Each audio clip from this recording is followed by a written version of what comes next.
দর্শক, আরাকান আর্মির হাতে অপহৃত ১৫০ জেলে এখনো আটকা রয়েছে মিয়ানমারে। এই বিষয়ে বিস্তারিত জানাতে কক্সবাজার থেকে সরাসরি যুক্ত হচ্ছেন সহকর্মী আজিম নিহাদ। আজিম, জেলেদের উদ্ধারে প্রশাসনের কি ভূমিকা দেখছেন? কখন নাগাদ তারা উদ্ধার হতে পারেন এবং পরিবার থেকে কোনো ধরনের তথ্য মিলছে কিনা?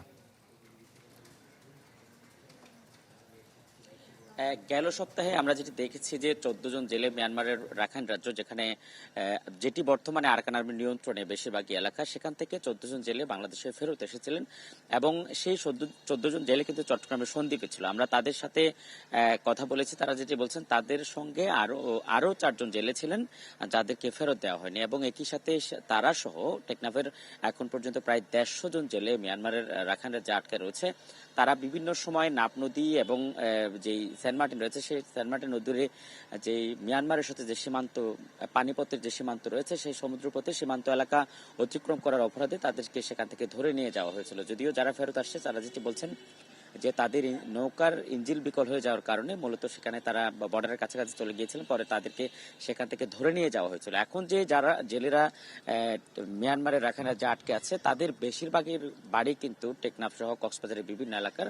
এখনো পর্যন্ত তাদের বিষয়ে কোনো খোঁজ খবর নেই। আমরা কয়েক দফায় তাদেরকে, আপনি জানেন যে এর আগেও ৭৩ জন জেলেকে ফেরত পাঠিয়েছিল তারা এবং সর্বশেষ গত সপ্তাহে ১৪ জনকে পাঠিয়েছে। এখনো প্রায় ১৫০ জনের মতো জেলে আছে। তাদের বিষয়ে প্রশাসনের কাছ থেকেও আমরা তেমন কোনো তথ্য আসলে জানতে পারি না, কারণ এটি বৈধভাবে বা তাদের সাথে যোগাযোগের মাধ্যমে কোনো ধরনের প্রক্রিয়া এখন পর্যন্ত হচ্ছে না বলে আমরা জানতে পেরেছি প্রশাসনের কাছ থেকে।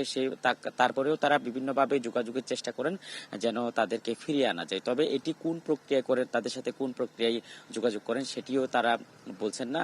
এবং স্বজনরা যেটি বলছেন যে নাপ নদীতে ছাড়া তাদের আসলে মাছ ধরে জীবিকা অর্জনের কোনো উপায় নেই।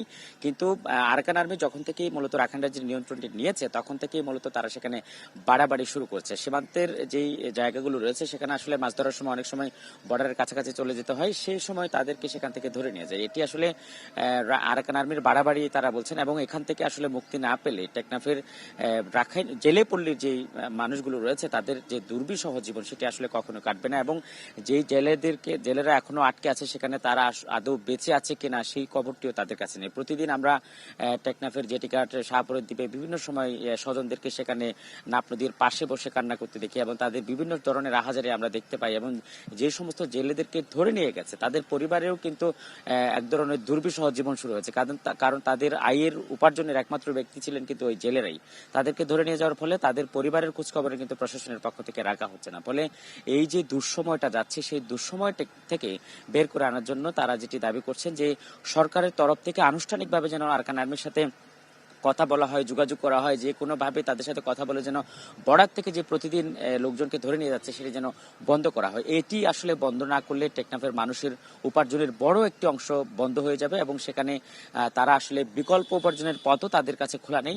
ফলে তারা কিভাবে চলবেন সেই টেনশন কিন্তু মানুষের মধ্যে থেকে যাচ্ছে এবং পাশাপাশি যারা আটকে আছে তাদের বিষয়ে যোগাযোগ করে দ্রুত ফিরিয়ে আনার দাবি জানাচ্ছেন। এই ছিল আমার কাছে এখান থেকে সর্বশেষ।